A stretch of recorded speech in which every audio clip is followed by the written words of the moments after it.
Olá a todos, sejam muito bem-vindas aqui a esta aula, que estarei apresentando para vocês sobre o tema uso do Webfolio na avaliação da aprendizagem. Vou aqui me apresentar para vocês. Meu nome é Raquel Aciarito Mota, eu sou diretora executiva na Prisma Digital e Prisma Consultoria em Saúde.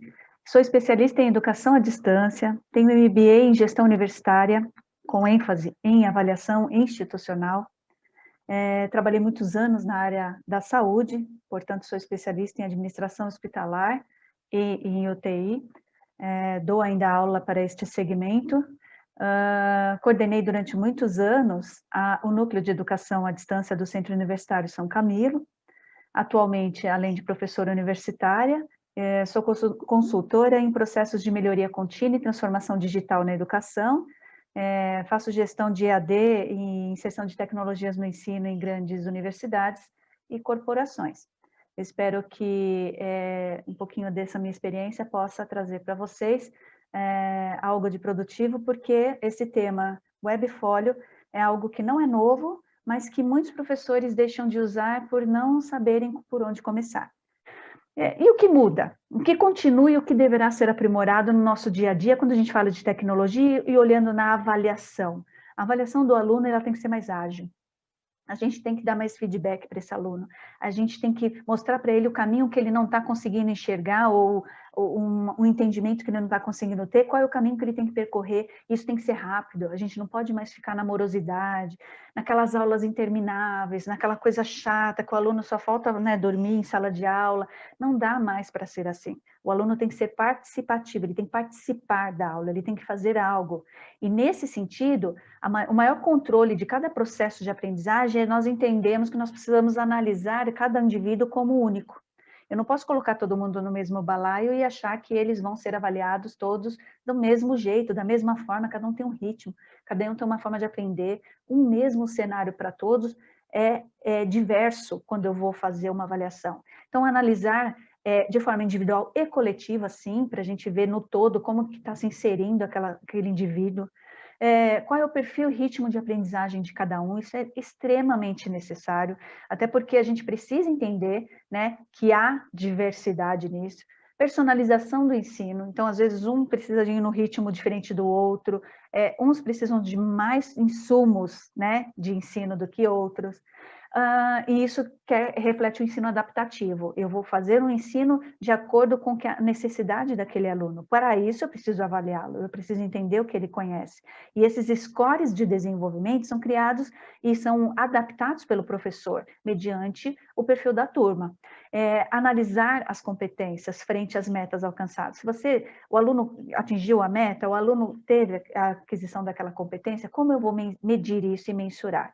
Então, dentro disso tudo que nós estamos falando, para eu ter eficiência e eficácia na educação, eu não posso não ter a tecnologia junto do meu fazer hoje. Eu, como professor, eu preciso entender, né, que a tecnologia ela vai desenvolver o meu processo de ensinar muito mais rápido. Então, para elaborar alguns modelos de avaliação personalizado, adaptativo, disruptivo, exponencial, a gente vai usar o Webfolio. E o Webfolio, ele é simples, ele não é complexo, só que o professor precisa ter o letramento digital para utilizá-lo, porque senão o aluno fica extremamente perdido, né? E aí, o que o Webfolio é, né? Ele é uma versão eletrônica do portfólio físico que a gente usava antigamente. Aquele portfólio com várias folhas, que o aluno comprava uma pasta, colocava todas as atividades nela, e depois o professor avaliava. Hoje isso acontece no formato eletrônico, onde todas essas coleções de trabalhos e atividades que são realizadas em meio digital,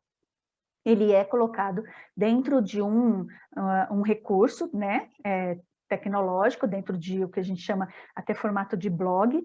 Esses materiais são selecionados de forma adequada, o professor guia esses alunos e ele posteriormente é avaliado após uma demonstração do aluno no meio digital. E para que serve o Webfolio? O Webfolio ele é usado como uma ferramenta de acompanhamento e desenvolvimento da qualidade de ensino-aprendizagem. Só que, assim, quando a gente olha um Webfolio, O webfólio, por ele ser digital, ainda há outros componentes que entram nessa avaliação, que é o próprio letramento digital do aluno. Porque se o aluno não tem essa convergência com o digital, gente, que profissional ele vai ser no futuro se hoje a maioria das profissões demandam essa competência? Então, se o aluno já tem essa dificuldade, é uma forma de você avaliá-lo e ajudá-lo a percorrer esse caminho. Porque se o aluno não, ele é um jovem, ele não tem letramento digital nem para fazer um webfólio que é simples, aí complica, né? Então, você, professor, precisa dominar essa estrutura para poder ajudar o seu aluno, que também, muitas vezes, pode ser ótimo em joguinho de celular, mas não é nada bom em aprender ou fazer alguma atividade online. Então, os portfólios, a gente pode dizer que o portfólio, né, ele em ambiente virtual, ele é um trabalho muito ilustrativo do aluno. Há uma questão de criatividade envolvida e ele fica muito à cara do aluno, que a gente fala. Isso que é bacana, porque ele é personalizado. Você nunca vai ter um portfólio igual ao outro. Que vantagens que um webfólio nos traz? Então, vamos ver, especialmente para o aluno, ele traz diversas vantagens, mas para o professor também. Uma delas, que é muito comum, que o aluno geralmente até relata, é que eles já pertencem a uma geração que tem uma estreita relação com as novas tecnologias. E isso, o uso de um webfólio para a sua avaliação, facilita e torna muito mais atraente o processo de avaliar. Então, ele, ao entregar uma atividade, ele fica com certeza ansioso esperando um feedback seu, né? E é nesse momento que ele vamos dizer assim, se dedica, né, em fazer uma coisa boa, em demonstrar que ele é bom naquilo, que você vai estar lendo e vendo algo que ele criou. Então, ele vai revelar as habilidades e competências que ele tem no meio digital, mas também vai aliar a criatividade e a personalização do próprio portfólio. Então, se você tem 30 alunos, serão 30 webfólios diferentes, você nunca vai ter um webfólio igual. Sabe aquela atividade que você recebe do aluno em sala de aula, que parece que está tudo com copia e cola? Não vai acontecer isso no webfólio. Por quê? Porque é uma criatividade muito pessoal, é dele, é uma construção única. Então, isso já facilita também o seu entendimento em relação a essa avaliação individual do aluno. Como organizar um webfólio? Aí agora vai a dica para você que está nos ouvindo aqui. O professor, ele deve preparar um roteiro para que o aluno tenha uma base para montar o seu webfólio. Não adianta só falar, vai, se vira, vai ver como é que você monta um webfólio na internet e eu quero um webfólio aberto.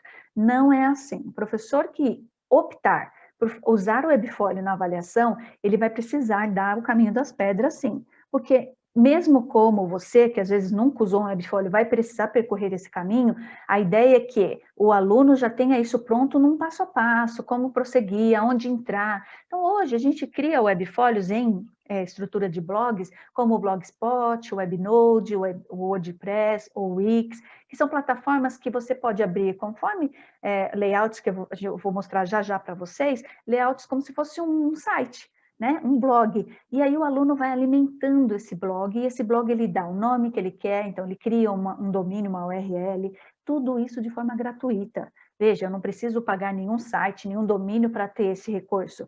No entanto, para que eu consiga explicar para o aluno como fazê-lo, e em quais locais ele pode fazer isso, eu preciso dar esse roteiro. Definição das atividades que o aluno deverá postar no webfólio. Isso é de extrema importância. Não adianta também falar assim, olha, vai lá e entrega um resumo, e não fala como você quer esse resumo, o que precisa ter no resumo. Então, como toda avaliação, que obviamente vocês devem fazer no presencial, com todo o passo a passo para a entrega de uma atividade, no webfólio isso também acontece. Como que você quer que entrega, se tem que ter imagem, se tem que ter som, o que é legal. Nessa parte digital, é justamente que a gente consegue colocar, inclusive, som, vídeo, imagem, coisa que no físico, muitas vezes, a gente não conseguiria, né? E aí, você vai explicar para o aluno também qual vai ser a avaliação da aprendizagem daquele conteúdo criado. O aluno vai ter que entender o que ele precisa entregar para ele poder ser bem avaliado, e aí ele se dedica. Expor aos alunos quais itens serão avaliados, além da entrega da atividade propriamente dita. Porque muitas vezes o aluno entrega qualquer coisa e acha, pronto, já fiz minha tarefa. Não, a ênfase no qualitativo daquele conteúdo que você vai ler, vai ver, vai dar feedback, é de extrema importância.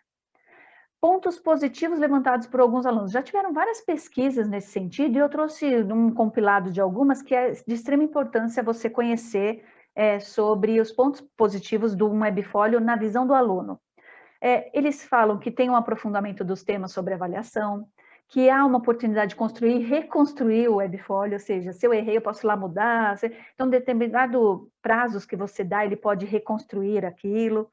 Aprenderam que extrair informações importantes de textos estudados faz parte, então não é aquela coisa densa, cheia de páginas, ele consegue fazer uma síntese, né, do que ele aprendeu. A utilização de diversas ferramentas tecnológicas, ele consegue estudar, né, o estudo realizado durante todo um semestre sobre um tema de avaliação, ou seja, você consegue convergir os objetivos em metas, integração entre teoria e prática, isso é que é bacana, sistematização de produções feitas na disciplina, ou seja, ele vai criar algo que realmente seja significativo na aprendizagem dele. Aprendem a relacionar o conteúdo da disciplina com outros temas da avaliação e eles também dizem que um ponto positivo é o acompanhamento de qualquer lugar, porque como é pela internet, ele pode estar em qualquer lugar, né, do mundo, ele pode acessar o webfólio dele e poder te entregar as atividades. E quais são os pontos? Tem ponto negativo, sim, lógico que tem. Mas para o aluno, o que ele relata? Por exemplo, olha, que eu falei para vocês ali atrás, a falta de costume no exercício da escrita e reflexão, o aluno precisa exercitar muito isso. Dúvidas sobre como postar e colocar as situações do webfólio. Então, aí entra o protagonismo do aluno, que eu falei para vocês, o aluno tem que saber, ele tem que aprender, ele tem que ir atrás, ele vira o protagonista, ele tem que ser ativo. A falta de acesso à internet complica bastante, então tem alguns alunos que têm dificuldade no acesso à internet, ou até mesmo de computadores em casa, porque para fazer um webfólio só pelo celular não é tão fácil também. Dúvidas sobre a organização do webfólio, falta de tempo, porque também tem outras disciplinas. Então, imagina, tem 8 disciplinas no semestre e as 8 pedem o webfólio, como é que é isso, como vamos se organizar, né? A ansiedade inicial pela novidade do recurso, pouca vivência com alguns recursos tecnológicos, o aluno também tem que ter letramento digital, e pouca vivência com processos criativos, como padrões de modelos tradicionais. Então, aqui eu deixo alguns modelos de webfólios que eu já fiz com alguns alunos meus. Então, veja que é o mesmo tema, mas a diversidade de características e de montagem desses webfólios é muito ímpar, é muito particular de cada um, né? Cada um que vai criando o seu webfólio vai dando a carinha que quer, o jeito que quer, contanto que o que você pediu esteja lá, não importa como eles criaram, tem que usar a criatividade, tem que usar esse letramento digital que o nosso aluno tem muito mais do que nós temos. Veja que o webfólio ele tem que trazer tudo que você pediu em termos de avaliação. E se ele deixou de colocar algum tópico, você tem que informá-lo. Então, deixo aqui para a gente finalizar, porque a gente tem pouco tempo, mas é uma reflexão. O professor, ele nunca será substituído pela máquina. Pense nisso. Ele nunca vai ser substituído, porque a máquina depende dele para ela funcionar. A máquina depende de nós para ela ser usual, para ela ser eficaz. Uma máquina sozinha, ela não funciona. Hoje a gente fala de inteligência artificial, mas assim, sem ela não funciona. Qual é a minha reflexão que eu deixo para vocês? Só vai ser substituída aqueles que não tiverem letramento digital. Então, pense nisso, professor, porque se você não for atrás, seja de recursos como esse que eu falei do webfólio, ou qualquer outro, você realmente vai estar fadado a ser substituído por qualquer outro que o faça mediante a tecnologia. Gostaria de agradecer a atenção de vocês, espero que tenham aproveitado o conteúdo e fico à disposição no meu e-mail. Um abraço a todos.